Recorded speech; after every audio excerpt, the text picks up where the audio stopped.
So good morning, good afternoon and good evening to all our listeners and viewers out there in this beautiful paradise that we all live in. And today in our Intimate Conversation series, we have the beautiful guest, Miss Jenny Kennedy. Welcome, Jenny, and thank you for saying yes, for coming in and talking with us. It's my pleasure. I'm really looking forward to having a conversation with you both. Gorgeous. Looking forward to it as well. So we'll just get Janine now to read out your bio and introduce you to everyone. Jenny was diagnosed with incurable stage 3C ovarian cancer in 2012. Determined to find a way to heal herself, she embarked on a journey within to find the answers. She let go of her mind and allowed her intuition to guide her back to a place of health and wellness. And in the words of her oncologist, as far as I'm concerned, you are free of cancer. As an intuitive healer, past life regressionist and teacher, Jenny now works worldwide teaching Heal You, 6 Steps to Healing, which are the exact same 6 steps to healing she uncovered in her own remarkable healing journey. She guides others to connect with their own intuition for healing to take place on all levels: emotional, physical, mental, and spiritual. As Jenny is speaking and channeling information, whether for one person or many people simultaneously, she is clearing blocked energy which has accumulated over many lifetimes and uncovering beliefs and vows which are no longer of service. Once this energy has been cleared and the beliefs have been changed, the body naturally heals of its own accord. So welcome to you, Jenny. It's wonderful to have you here. And yes, we're pretty amazing beings, aren't we? That our bodies have the ability to be able to heal by themselves, you know. So we're only just learning now that, of course, we create the disease and we can heal the disease.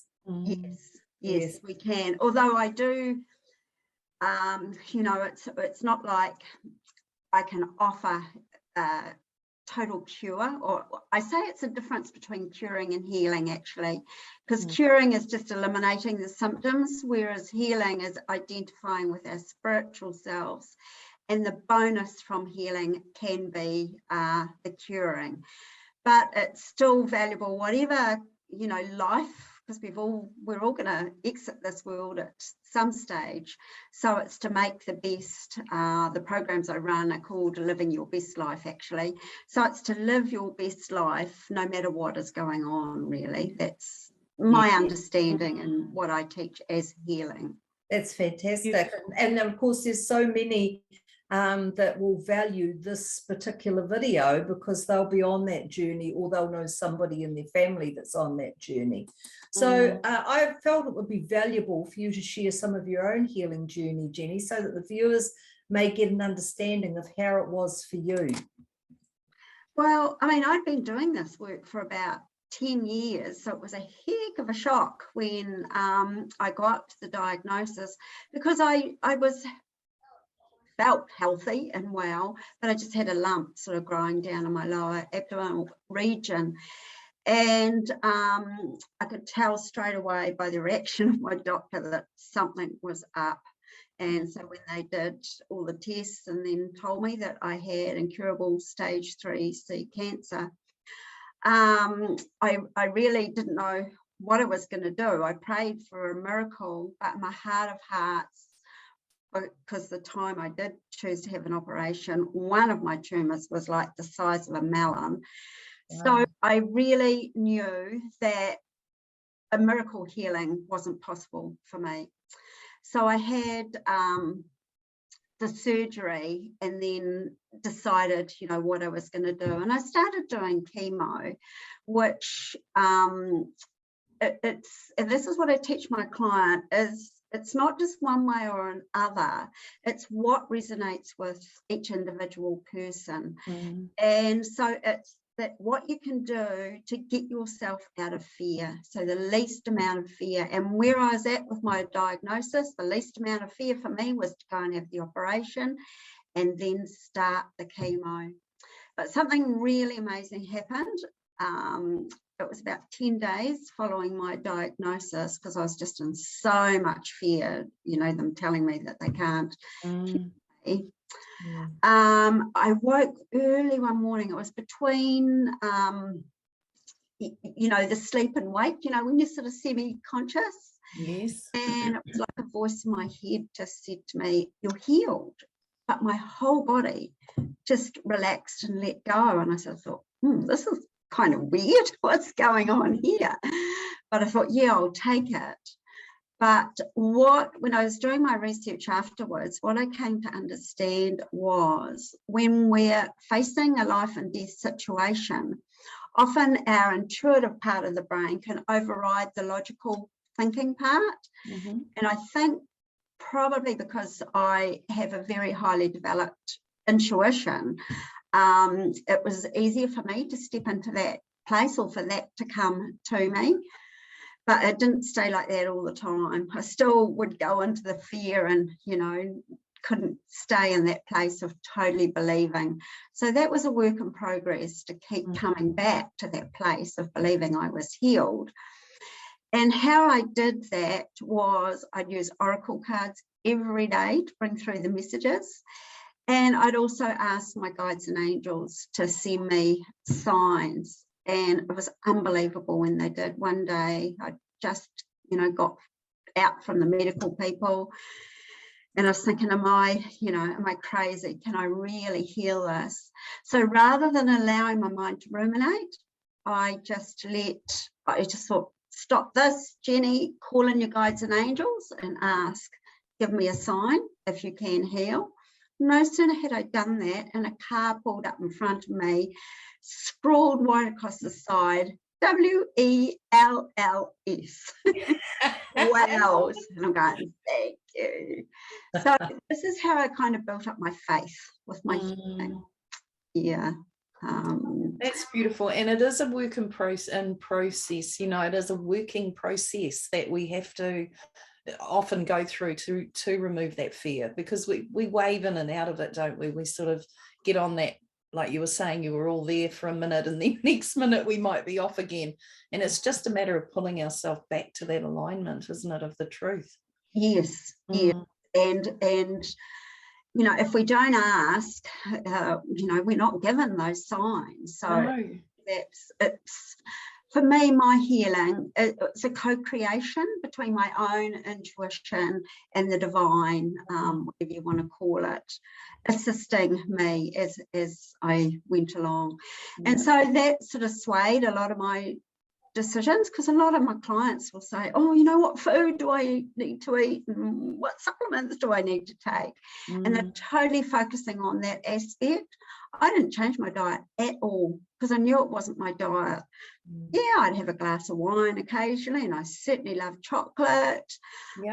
But we'd mostly grown our own vegetables, you know, which were organic but not totally organic. But I knew it was the stress in my life. I'd had a lot of trauma and a lot of stress. Yeah. And, you know, that's the focus of my healing. And with the clients that I work with in the groups, when they unpack it, they come to understand that, it's stress in their life. And it's not necessarily obvious what the stress is, because we live from what we believe is our normal. So it's not until you've got someone perhaps holding space for you where you can share things that you realise, wow, I have, you know, had some stress in my life and trauma. Yeah. It's wonderful, isn't it, that you can actually teach from that place of walking through that journey yourself. So your knowing isn't coming from other people's stories. It's not coming from books or anything like that. It's coming from your personal journey. There's nothing more powerful than that when you're speaking with crowd or with one person, than because you're coming from that innate within you. And that's the knowing that you've walked that journey, and you walked through that journey, and you proved to yourself, nobody else, but you proved to yourself your innate ability to heal yourself. So what an incredible teacher you are for others on exactly the same journey. Exactly. Yeah. Exactly. You can read all the books you want, but it's just not the same as when you're given that diagnosis. Nobody knows what that's like. And it's the same with anything anybody's been, facing. Unless you've walked the path, you really don't have that same understanding. No, absolutely. And to feel fear, a fear of that level that you would have felt when you were told that it was incurable, like that's facing death, and that's our greatest fear. That is the greatest fear of all of us here, is that part where this is going to end and we're going to leave, and we really don't know where we're going or how that's going to look. So the greatest stretch out of our comfort zone is the leaving of this reality. So you faced that, and you embodied that, and you moved through it. So that's a powerful place to be. I honor you, Jenny. Oh, thank you, Janine. Yes. And as you said at the beginning when you introduced me, because I've done, I do past life work with people, because for me, past life work I've done has been very, very powerful. And you may not remember this, Mandy, but at the very first journey training we did, so Mandy and I had done the journey by Brendan Bays, trained as accredited practitioners. And that's the first time I met Mandy. We partnered up, and it's a process for those listening to access cellular memory. So you're working with the subconscious, because majority of our problems or our challenges are held in the subconscious, because let's face it, if we knew what they were, we would have already solved them. And I partnered up with Mandy, and we did this process, which was kind of not what the journey at that time, I don't know if they've changed, but wasn't kind of normal, because I actually ended up going to a past life. I don't know if you remember it. I do, and they didn't promote or put in any way past life stuff, and that's where quite a few of my clients and that went often. So I actually wrote up a past life script. Yeah. Right. Yeah. And I remember sharing with, one of the trainers afterwards, and she really cut it down and said, oh no, we've got enough to work with in this lifetime. But I was lucky enough that, divinely inspired probably, that Mandy was my partner, and she could hold the space, because I'm going, I don't know these, what I'm seeing, I don't recognize it.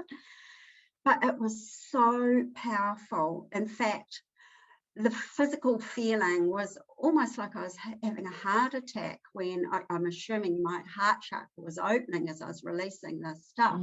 But it was my first introduction to doing past life work. So thank you, Mandy, for welcome. That. It was amazing.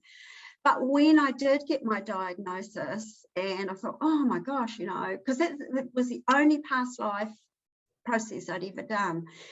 And I thought, wow, I've done so much work, because I'd been working on myself for 10 years, and felt a lot of shame around, here I am, a healer, and I've been given this diagnosis. So I called up another friend who'd also done the journey training with us, and I just asked her, can you just sit with me? And we just set that intent to be led to the root cause.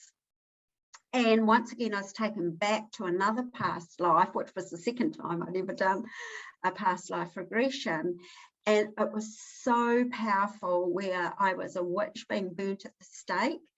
So when, I uncovered it, obviously as a healer, I had got to that point where now my life was to end with my healing. And so that's what I saw. I was breaking that karma of getting through that, and then carrying on, sort of not being in the closet with, talking about past lives and all the rest of it. But the power of that past life regression was two beliefs that I uncovered, and that was that I must have done something wrong, and I wasn't good enough. Mm. And when I uncovered those, it was like the light bulb finally went on, because I, had emotional, physical, and sexual abuse in my life, and they were kind of the really two defining beliefs in my life. And that changed everything, because actually my husband said to me, ever since you got diagnosed with cancer, you've got angry. And I've gone, good. Mm. Yay. I've never really been able to access that anger. Yeah, yeah. It's powerful too when you unlock it. Yeah. Yes, absolutely. I was Yeah. going to ask you about your past life regression abilities and how you bring those into play with the healing journey of your clients. So that's wonderful that you've shared what you have so far about that. Yes, I mean, we carry so much over from past life into each life, don't we? So to go We back do. to that, yeah. And, talking about the stress, you're talking before about the stress which creates a lot of this dis-ease in our body. That stress is connected to those traumas from those past lives. We're sitting in that in our body from the infusion of our first breath, really. When we take our first breath, we're infusing the cells with our soul journey and all those memories and experiences. So there's a lot to unpack. I had so many past lives to go through. I was born in on 9 days, so it's a completion day, completion number, and that's what I needed to do, was just round up all the parts of me from all these hundreds and hundreds of past lives and experiences, because we're very old souls. We've had so many experiences and so many lifetimes. Yes. And so on the physical level, talking about that, you're coming in with obviously that lesson to clear for me in this lifetime, because I've since learned I've had many lifetimes of sexual abuse, and my soul had chosen to,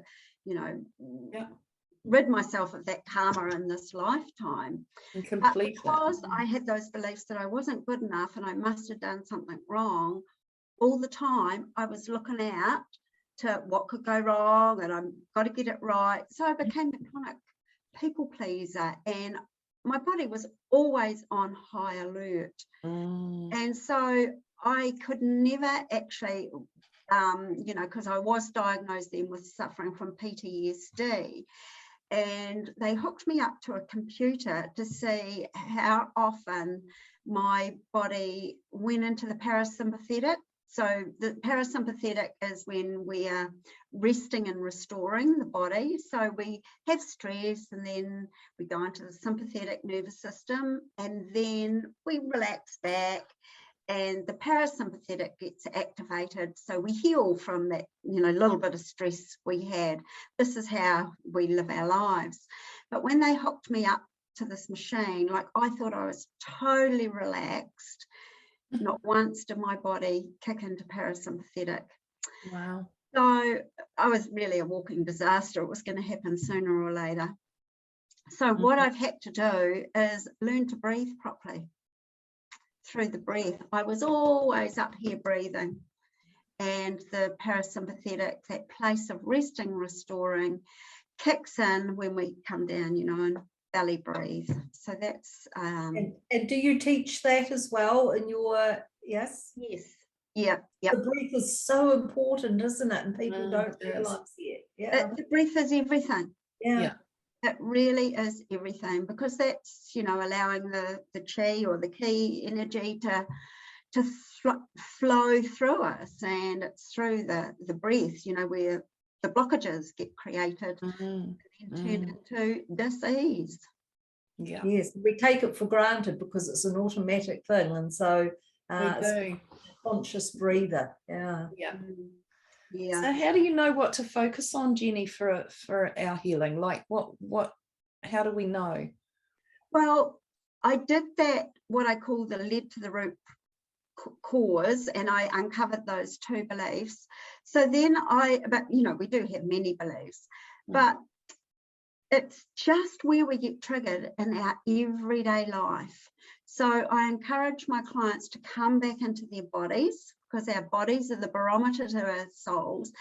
And when our bodies contract, or we feel a bit off, that's when we should be listening to our bodies. But the majority of us, will, particularly me at that stage, would just go up into my head and completely ignore my body. So if we can just watch where we are being triggered in our life, that's the that's the universe guiding us to what we need to heal. So that's what I teach, especially on my when we do our weekly courses with clients. So run a course and we come together each week. We just focus on where we've been triggered each week and what the belief may have been, and then how we could have done that differently if we hadn't been running from that program of, say from my case, that I must have done something wrong and I wasn't good enough. Yeah. And did you find, like, do you bring in the Enneagram, the personality ego Enneagram? Yes. Yeah, it's great, eh? It's so helpful. Yeah. In fact, that would be the most mind-blowing 9 days of my life when Mandy was on it too, when we did a retreat uncovering the 9 different personality types. I think when you have an understanding of your personality type, and when you can understand what others are as well, and see their filters different from our filter, how we see life, it really is mind-blowing. It definitely was, and it was for me. I'd been trying to, study myself, obviously, over all the years, and astrology and numerology sort of tapped into it a wee bit, but the Enneagram really answered a question that I had around, and it was because for me there were 2 main personalities, 2 ego types, and they both were my male and female. Man, they just stood out so strong, and that balanced. I got it. It was like, oh my God, now I get it, because I couldn't there was just a link missing, and that was the link. It was amazing. Yeah. That's great. And if anyone's listening, it's spelled ENNEAGRAM. Just Google it, and there's lots of free online things where you can work out what your own personality type is. Yeah. Very powerful. Yeah. That's wonderful. Just going back to you saying before that that you regressed yourself back into a past life where you were at the stake being burnt as a witch. Do you know how many times I have heard that from women in this lifetime? So many of us, and myself included, and obviously you too, Mandy, the way you were nodding there. Yep. So many of us healing women back in those days were burnt at the stake. And we bring a myriad of emotions from that life back into this life now for healing itself. So you saying that, it's like, oh my gosh, this is so interesting over the last few years. So many are realizing, and what that did, being falsely accused and being burnt at the stake in a horrific way to go, to pass. So just wanted to bring that up, because that is a unique and powerful piece of the healing journey, is to release ourselves from these parts of the past. Yeah, it's huge, and I found too, with going through that, there was numerous times, but also too not being, because religion really ruled in earlier years, even today it's still got quite a profound stage, that it's on. And so what I found was I was always very paganish. So I was never a religion. And so my family might be religious, in these lifetimes. I had a few where I was going in and I was, again, not worthy, of being in the family, really, because I didn't follow their beliefs. So it was a battle that we've had within ourselves, really, for many, many lifetimes, for sure. Yeah. Well, it was interesting because I was a youth leader in the church, and we went to Sunday school every Sunday and all the rest of it. And then when it was time to get married, because I wanted to get married in my parents' garden, my minister, he wouldn't marry us. It had to be in the church. And it's like, how does that work? Yeah, wow. That's when I sort of thought, oh, you know, that just doesn't make sense. But it's interesting because in the past life regression I did, I was actually teaching my craft. I had 3 understudies with me, and one of them was my son in this lifetime. And part of my punishment, I had to actually watch them get burnt first before I got burnt. And I could see the pattern that with my son, because we'd had a lot of challenges with him. And a lot of times where he'd almost lost his life. And it was still that hook, you know, that I felt responsible for his life. And when I cleared that, it changed everything for him. It was just a miracle.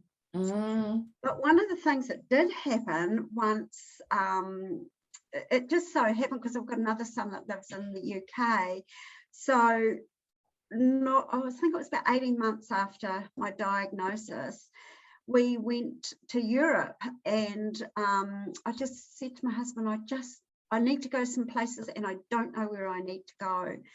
And before we went, we were in Australia, and I was walking down, I don't know if you know Byron Bay, but just down the main street of Byron Bay, and I just thought, oh, I need to have a massage. So I just went into a shop and had a massage. And when I'd finished, the lady said to me, are you open to receiving messages? And I said, yes. And she said, are you going to Europe? And I said, yes. She said, you need to go to Carcassonne and Montségur. And I don't know if you've ever heard of those places, but Carcassonne was a really wealthy city in the south of France. It's a beautiful walled city where the Cathars lived. Oh, okay. And the Cathars is a branch of the Catholic Church, but they got exterminated. Well, they had to give up their belief, you know, change back to Catholicism, or got burnt at the stake, because they believed God was within and not without. But that gave power away, you see, so they didn't want them.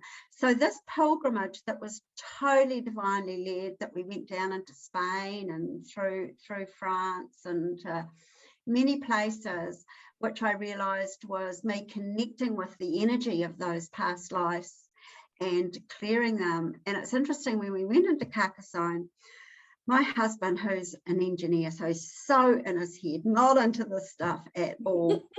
And I said to him, you know, can I just explore the city on my own, because I just wanted to connect with the energy and all the rest of it. And I'd been gone 5 minutes, and I could hear him running down the street yelling out to me. And he said, you've got to come into this church, which is so not like him. And there was 3 men singing a cappella in there, and he just looked at me and he was bawling his eyes out. He said, what's the matter with you? And I knew that obviously we'd been together in a past life here, and he was releasing his stuff, but it was a bit much for him to. But this is how, if one person does the healing, it has a flow-on effect for all of those around us. Definitely. Totally. So I've been on one of those pilgrimages too, so I totally hear what you're saying there, Jenny, and experienced past lives in many different places in 2010 when I went away for a couple of months. And so yes, I hear you, and it's hugely powerful, and we definitely come back very different people to who went over. So so just I just wanted to honor the fact also that the healing journey that you take people on, apart from being taken back into past lives and releasing the wounding and the hurts from the past life, you also show them that they are a multi-layered being in this life by taking them on the journey of the physical, mental, emotional, and spiritual parts of themselves. And as you said earlier, a lot of people forget the parts of themselves and maybe only look at the physical to try and bring healing in, when the mental and emotional are probably far more powerful pieces to look at and to realize and recognize than even the physical is. And so you take them into these layers and levels of themselves too. So I'd like you to talk a wee bit into that, if you could, the emotional and the mental, and what those layers actually are, and what they do for the healing of us. Well, it's, and a lot of this, there's science around this. And there's the work of Dr. Candice Pert that wrote the book, The Molecules of Emotion. So what she uncovered is every time we have a suppressed emotion, we physically store that in our bodies. And so that creates the block. And then over time, there's the propensity for dis-ease to develop in the body in that particular area. So that's another thing that I teach, is looking at the beliefs of the chakras as well, because if we've got something either physically, emotionally or mentally out of balance, we can relate it to a particular chakra and see where that trauma may have started and how we can then shift it. And so knowing that by doing this emotional release work, then it actually clears the cells of the blockages. So then it has a flow-on effect to the physical. But it all comes down to, it's really simple, not so simple to put onto practice, but it's coming back to loving ourselves. You know, you look at that wee baby that comes into the world, and it just has the expectation that it's going to be loved and it's going to be fed and it's going to be warm and all the rest of it. You know, that's our divine right to have that. But then, you know, human life gets in the way and that doesn't happen. So we forget that we are love. That's where we've got to come back to. And sometimes it's just helping people remember what love is. Because a lot of us have forgotten what love is. And it's not like I tell people what to do, because we all have the answers within ourselves. It's just helping people to remember that love and to remember who they are. And then talking about the mental level, you would be talking about our inner dialogue, our thoughts, and how powerful that they are, and how easily we berate ourselves and talk down to ourselves inwardly. Yes. I mean, I've been doing this work for 20 years, odd. And wow, if I was watching myself, I'd still be growling at myself the way I speak to myself. So it's an ongoing learning. But there's science with that too, with Dr. Bruce Lipton and his book he wrote, Biologies of Belief. Yeah. The minute you change your belief, the minute your cells start to match that belief. Yeah. And it's all energy and vibration. Yeah. And what we're finding is that the mainstream medical people are now beginning to realize this. That opening up, which is, if we can marry this all together, then it's going to be, healing's going to be so much quicker. And the way doctors speak to us, I mean, some of the things they said to me, fortunately I had the knowledge, but every time I went to any specialist, the first thing they'd say to me, now, you know, we can't cure you.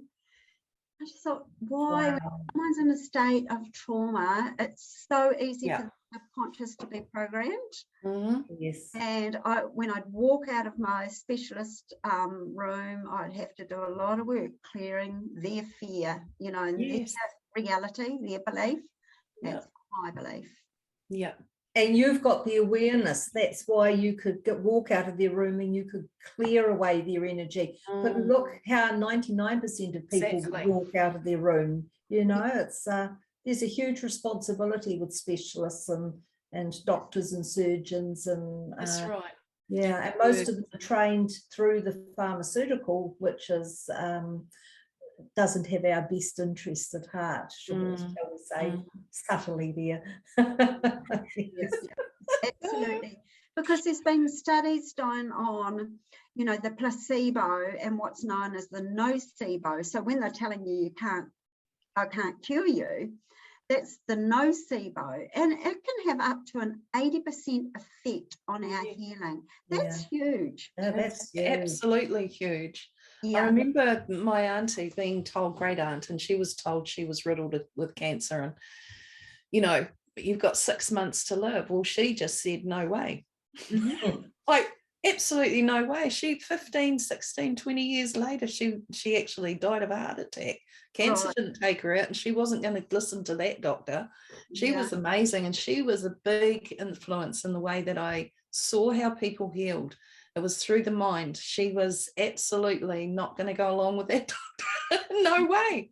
And I was so proud of her. I thought, oh my God, look at her go, Yeah. She really did help me to see that the mind had a huge effect. And the beautiful thing is, like as one person does it, it shifts the consciousness a little bit more. And now for more people, we've had, quite a few people with stage 4 cancer go through our program, and a year later, they have no sign, no evidence of disease.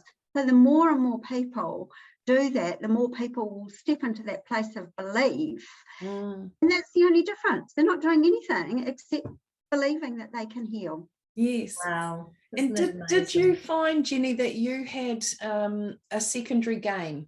Like I had this client come to me years and years ago when I first started it with the journey stuff, actually. And he said to me that he'd had cancer for 12 years. And he said, I want to know why it's not killed me. And I explained secondary gain. And I said, what are you getting out of your life now that you weren't getting out of it before you had cancer? And he said, oh, click. It was like this light bulb. You saw him just, oh my goodness.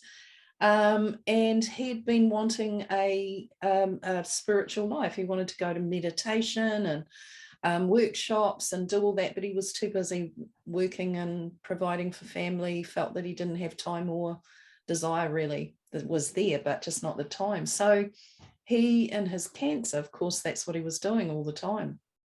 And that's why it didn't take him out, because it was providing for him a space that he wanted to be in. So it was just a matter of, okay, do that life, but without the cancer. It was quite simple. The secondary gain, uncovering that is really important. And I see why I did get cancer, because I'd been always, from my childhood trauma, I'd become very, very independent. So I could be the healer, but no way could I be vulnerable. And so I'd surrounded myself with people who were emotionally unavailable. And so there was never really anyone there to emotionally support me or even physically support me. I worked physically really hard.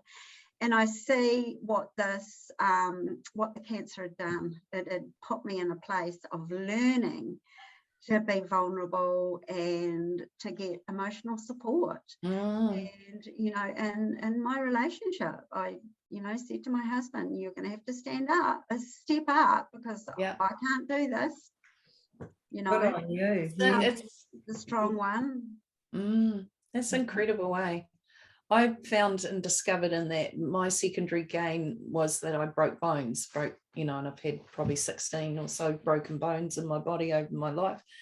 And what I discovered was that when I broke a bone, it took me out from the bully. So it gave me time out. I was able to rest, and the bully left me alone. So that was my secondary gain. I'd just break a bone, and then I'd have some peace. It's incredible, though. That was like, wow, that was the hugest aha moment for me in all of my healing work for myself. It was huge. And then the incredible thing, I think the biggest thing was the aha was that it took me a bit to actually really get my head around that we really do create this stuff. I got told it so many times. It was like, oh, how do we create this? How do we create being raped and bashed and, all the horrific, terrible things we might experience? How do we do that? Why would we want to do that? I was in that space for quite a long time. And then it all started unraveling, and it was like, oh my goodness. And then the power of the healing came by that recognition, on realizing, really knowing that we have the power that we're the ones that have the power that created all that. So I can now recreate it differently. It was so awesome. That was yay. And that's so true, Mandy, because it takes us from being a victim. Mm. And we can only heal when we take ownership, I believe, for how we have created it. Yes. That does give us the power. Yeah. And as hard as that is to accept, it was for me, knowing, you know, rapes, bashings, all sorts of things. It was like really hard to get my head around that I actually did all that to myself. Like, and you know, we're moving it even to a step deeper within ourselves now with this time that we have named the awakening. So now we know that we don't have the power, we are the power. We are so the power. Yeah, and now we're coming to the understanding piece by piece that we're center stage. We are that point of power, of consciousness within this reality, and everything's created by us. This is our experience, every part of it. Every single part of it is reflected outside of us from what we're holding within us. So it's not only the disease that happens, or the dis-ease that happens within our bodies when we're suppressing emotion and when we're distracting from ourselves, but when we look outside of ourselves and our life, we have to put our hand up and own that too, every part of it. And this is the bit that's coming now through the awakening, and there's huge power just within that, starting to understand that piece. And who would have ever believed that within a few short years, from trying to grasp the fact that we actually hold the power of dis-ease and wellness in our body, that now we're within such a short time, we're coming to the point of realizing we're actually the power of our life, our entire life, and every breath we take and every moment within it. So, you know, this is a rapid awakening. This is a rapid awakening. I've dragged us right off track here, Jenny, from where we were talking, but sometimes, you know, it just flows. Great. Yeah. But actually it fits in beautifully, because that was the bonus of doing the inner work, healing me physically. It had the flow-on effect of healing relationships, healing, you know, wealth, all that sort of thing. Yeah. So we can't separate it. No, that's right. Absolutely, we can't. And what I witnessed was watching when I did my internal, and some of it didn't have a big effect, but some was massive. And I saw the ripple in my two girls changing their life. Their patterning, their whole thing just moved, and they started, you know, bringing in more of the good life, really. You know, that a lot of the old stuff that was connected to my patterning and programming was just dropping away from them. They didn't have to do the work. There's a lot of us in this, you know, we might call ourselves the pioneers, who've come through, and we, with doing our work, is absolutely clearing the planet as well, because this body is that body as well. So, you know, it's massive what we're doing. Yeah. And you said it. Go on. I love that song that Michael Jackson said, you know, if you want to make a change in the world, change yourself. Man in the mirror, Power that we have, you know, for our families. Well, they actually say, I don't know if you ladies have heard it, but when you do the work, like, it affects 7 generations before you and 7 generations after you. It is powerful, powerful stuff. So powerful. And I have, you know, lots of clients who want to send their children to me. And I say, let's, you know, the mums and the dads do the work and see the flow-on effect with the children. Exactly. Totally. I mean, you said it yourself earlier, Jenny, that when we heal ourselves, or when we're on that healing journey, everyone around us is affected by that, and changes in their life as well. And I mean, yes, we know now that it affects the entire conscious mass of this planet, of this reality, but we see it in our intimate circles, that there's change in our children, there's change in our husband, there's change in our parents, there's just change through our closest friends, and it all comes from us doing that in a journey. So this is how we're connected. You know, we hear it said so often that we're one, and we're realizing that in this awakening too, on a far more expanded level, that we are one energy. What I do affects you, and you know, when you cough, I feel that. And like, even as the analogy of the butterfly wings on one side of the planet and how that has an effect on the other, it's absolutely true. But it's only ever been a concept, and it's only really now that we're starting to actually see it, because we're at that stage in ourselves where we're ready to see it. Our readiness is here to really start viewing that and living that. Yes. So if I affect you, Jenny, and if I affect you, Mandy, then I need to hold responsibility for that and do the work on me, on myself. And that's all we're ever asked for, isn't it? To turn inward and do our own work, and we affect everybody else. Yeah.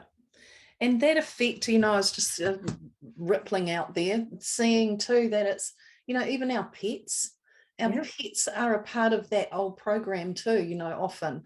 And I know the healing that, you know, my dogs went through, different things they showed up for me that was sitting with me, you know, that when I cleared this, their body came right too, you know, they might have had, you know, scratchy, itchy and things like that. It was part of the emotional program I was running. Totally. To even the plants outside, you know, my house plants or my trees and things, when there was disease there, well, what is it here? You know, it's everything. It's all connected in all ways. It's beautiful. Yes. And that's why I, you know, like to say worry, you know, just get yourself out of worry, because, you know, particularly mums that are worried about their children or whatever. I just said, no, just see your child as the happy, healthy child. And when you're in that place, you're out of fear. It's not that you don't care, but then you can connect with your intuition more as to what you actually do need to do, rather than be in that place of worry. Worry is so destructive, because it is talked about. It's a fear that's a thought that's sending out that energy, and holding that person in that place of you don't believe in their potential. Yeah, absolutely. It's a great way of putting it. Yes, the energy of worry is so heavy that I've often said to people, you know, would you add a burden to your son or your daughter or whoever it is? Would you burden them when they're feeling low already? No. And well, then that's what worry does. You add worry to that, and that's what you're doing. You're adding a heavy energy to it. So, you know, let's turn this around and let's hold them in a space of love instead. And as you say, it doesn't mean that you don't care. Of course you care. You care so much that you want to learn to hold that space of love for them rather than the worry. But there's a healing journey in itself for the one that's worrying, you know. Yes. So absolutely. And that was Dad, you know. I had to just let him do him. I couldn't be there with him, and COVID was the reason, but it was still his journey. He was creating this space, and he was doing his thing. I had to just get out of there, stop worrying about him, stop putting that energy there for him to have to contend with as well, because I didn't want to. But it was like, okay, now I need to just stop this. He's got this sorted, you know. He knows where he's up to and what he's up to, so just get on with you. It was good. It was good. And that, you know, I've particularly had to learn that, you know, working with people that are going through cancer, because you do form a relationship and things, and I just got to keep, you know, seeing them as already healed, and knowing that it's their soul's journey, whatever, you know, whatever unfolds for them. Yeah. Journey. Yeah. It's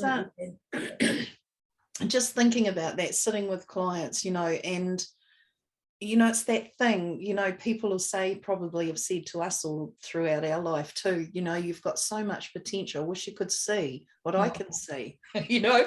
And I sit there with clients and I think, oh my God, I wish you could just see and feel what I can feel here, you know, because they're just amazing and phenomenal, and they just don't get that either. And it's quite sad, really. I find that quite a big thing in this world. It's, you know, it's a sad thing. And I don't go there often, but it's something that I see, this world is just suffering because people don't know who they are. Yeah. We're all breaking through. We're every Yes. one of us on the journey, and we're all at our own levels of self-discovery, but we're all rising in some way. That's the beauty of now. It is. It's exciting, actually. It's very exciting. And what I've, learned lately of people that are seeking out help that you would have never, ever dreamed of. Yes. And that's so good. They're wanting, they realise that there's more potential for them here. Yes. It is exciting. And, COVID, it's not all bad. No, it's not. It's good in everything. Good in everything. Absolutely, Jenny. That's what I've been with too, is the mass awakening that's going on with people because of how life's presenting at the moment. And there is a lot to be thankful for. So we just, a lot of people just have to realize that and not get caught up in the heavy and in the fear and the doubt, but come into themselves and start realizing what's rising within them. So turn the focus away from the outside and bring the focus to the inside, because it's kind of like it's a parallel thing at the moment, and it's deliberate because that's why we're awakening. That's why we're rising, is because we don't like what we're seeing. So let's alter those, or let's befriend or love those parts of us, those unhealed parts within us that are creating that outside, so that our life can be very different. Exactly. And that same thing, we've created this dis-ease that's going on the planet now. We've all created that. We've all been a part of that co-creation. And now what everyone's seeing is that they're actually, okay, we've sorted that. This is what's come through from that. And now we can actually recreate it into something else. So yeah, it's great seeing that popping in now. Instead of creating what we don't want and living in a world that we don't want, let's create what we do want and live in a beautiful world that fits us as heart-centered beings perfectly. Yeah. And knowing that the powerful creators that we are, that can still be playing out, but it doesn't need to affect us. Absolutely. We can still create our life no matter what. Be in it, but not of it. And listen to our own intuition and connect with that love that we are. Yes. Perfect. And Jenny, do you all this hype about the med beds? How do you feel about them? Like what for me, I feel like this is another part of the technology stream that can take us away from us. Because it's the quick fix. I'll jump on the med bed, that'll fix me. Whereas this organic that we know, I feel could be lost in there again, with the med beds. What I intuitively feel is that the med beds will do its thing in conjunction. It's not going to be and or. No. So we still need to be doing our inner work for the med beds to do their thing as well. But I think people, for me, the feeling is that they'll just go with the med bed, not have to do the work. Like people go to the medium because they don't want, they want the message. They don't actually want to do the work to get the message. Healers, let's just go to the healer and she'll fix me rather than, or the doctor, Yes. It's just that thing again for me, I feel. Yeah, but I think it's like it's like going to conventional medicine to cure you. So I did embrace. I had major surgery and had a third of the chemo they recommended, which was going to give me a few more months. Yeah. So I embraced that with the doing the main. Yeah. So I see the med beds as just another way of doing that. Yeah. And then some people do just have miracle healings. Absolutely. Yes, they do. But is it the belief that they've taken as they're on the med bed that's healed them? See, this is the scientists are still working with this. What does actually, how are these miracle healings created? You've put your finger right on it there, Jenny. It's our belief. Like, we can take a placebo, believing that placebo holds the power to cure us, and it will, because that's our belief. We go to a healer believing that healer can cure us, and if we believe strongly enough in that healer, we actually heal ourselves, but we believe the healer did it, or the doctor did it, or the med bed did it, you know. But it's also a two-way thing. You know, the study that I've looked at, the research, and that's why I always see my clients, no matter where they're at, is already healed. Yeah. So it's even more powerful as a healer to have that faith in the person that you're working with. Yes. Yeah. It's not the healer that heals. We're just holding space, basically, for them to do their thing. Totally two-way flow. All the rest of it, as a healer, if you hold that space and see, we don't know how it's going to happen, but they could have that miracle by just stepping into that consciousness. And that's what I believe as a healer. It's really nothing that we say or do as a healer. It's just the energy. Yeah. And so it's their soul connecting with, you know, the two souls connecting with that energy together, where the miracle can happen. Yeah. Beautiful. And you see that when you're, you know, when you go into, or you're in alignment with your higher self, and you're in that space, and your frequency's all there, it's all great. And you walk into a room, people are looking at the door before you even enter. They feel you, you know, and when you walk into that room, you're altering the state of that frequency in the room as well. And others feel that. They you know, often say, oh, how do you do what you do? And and they just want to be in that energy. And that shifts stuff, you know. So it is absolutely energetic, for sure.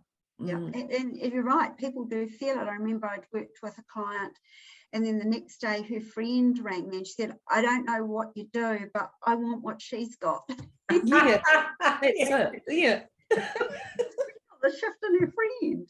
Yeah, that's right. No, it's great, isn't it? I love it. It's all about energy, and the energy of love. And it's simplicity. That's what it is. Absolutely. The foundation of all, the fabric of the universe. Beautiful. Yeah. So you got anything exciting coming up, Jenny, that you're creating or co-creating? Yes, we do our Living Your Best Life group coaching. So we've got another one coming up. I think it's the 16th of May. I haven't got my diary here. But if people just go onto my website or onto my social media, Instagram or Facebook, they'll see the post there. But also doing, it's not till the 24th of June, doing a 2-hour free workshop following the basics of the Radical Hope book. So that's Dr. Kelly Turner, that got a grant from the American Cancer Society to travel the world and study people that had healed when the medical people had given up on them. And she created these 10 factors, but we will be focusing on emotional release, trusting your intuition, and deepening your spirituality. So that will be in that 2-hour workshop that's coming up on the 24th of June, the next time we run that. So I work in conjunction with a dear friend, Justine Laidlaw, and she healed very aggressive colon cancer without chemotherapy. So we fantastic, workshops doing that. That's great. Wonderful service to humanity. I reckon. I love it. I just love doing it. It's great, when you feel that passion surging through. It's just so cool. Yeah. Wonderful. Well, thank you so much, Jenny, for your time and your chat today. It's been absolutely beautiful, and you know, the work you're doing obviously is so required out there.